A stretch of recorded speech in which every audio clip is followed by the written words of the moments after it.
in the heart of a lush, vibrant jungle, where sunlight dappled through the canopy and flowers bloomed in a riot of color, lived a parrot named Pico. Pico was a magnificent bird, with feathers like emeralds and sapphires, but his most remarkable feature was his voice.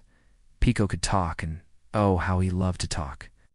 He could mimic the chattering of monkeys, the rumbling of the distant waterfall, and even the songs of the traveling merchants who passed through the jungle.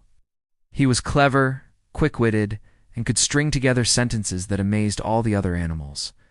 But there was a small problem. Pico could talk a lot, but his words weren't always kind. Pico found great amusement in repeating the harshest sounds he heard, often without thinking.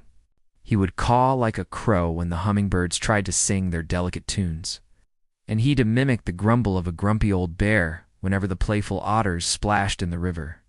He thought it was all just a bit of fun, a clever trick to show off how smart he was. Other animals would often sigh and move away, wishing Pico would use his amazing gift for something better.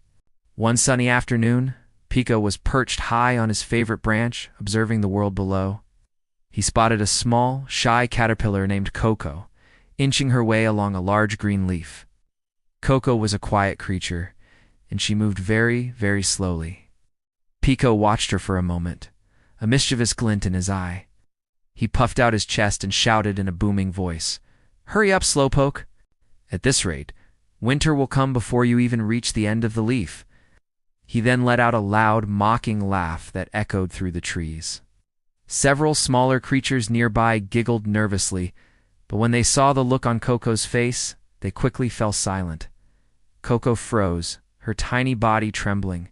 Ah! She felt a deep sadness wash over her. Pico's words felt like sharp little stones.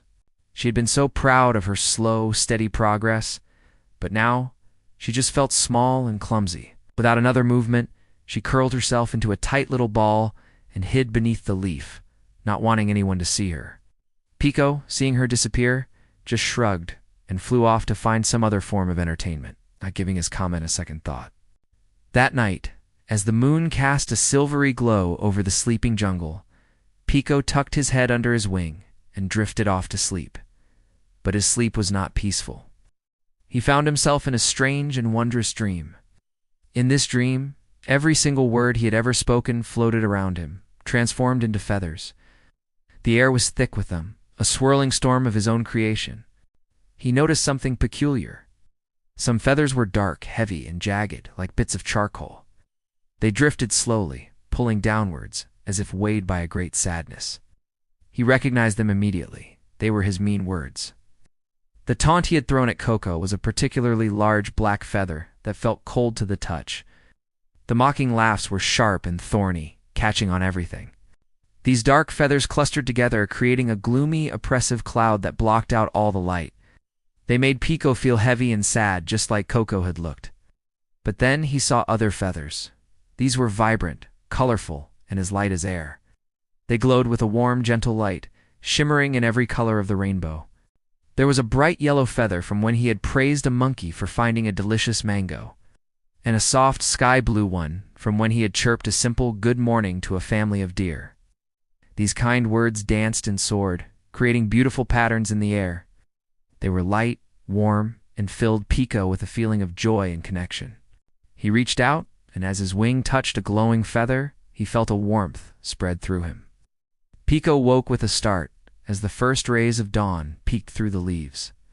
The dream was so vivid, so real. The feeling of the heavy, dark feathers and the light, colorful ones stayed with him. He looked out at the jungle, and for the first time, he didn't just see a playground for his jokes. He saw a community of friends. He remembered Coco, curled up and hiding, and a pang of regret hit him with the force of a storm. He knew what he had to do. He flew directly to the leaf where he had last seen the little caterpillar. "Coco," he called out, his voice soft and gentle, not at all like his usual booming tone. A tiny head peeked out from under the leaf. "Coco," Pico said, looking right at her. "I am so sorry for what I said yesterday. It was not funny, and it was not kind." He paused, then added, "You know, your slow and steady pace is amazing. It shows how careful and thoughtful you are. You're an amazing caterpillar." A slow smile spread across Coco's face. Pico's words felt like warm sunshine. She uncurled completely and wiggled happily. "Thank you, Pico," she whispered. At that moment, it felt as though a brand new, beautifully colored feather had just been released into the world. Pico felt it too, a lightness in his own heart. From that day on, Pico still loved to talk, but he chose his words with care. He learned that while being clever is good, being kind is even better. And he discovered that the kindest words have the power to make the whole world feel a little bit brighter.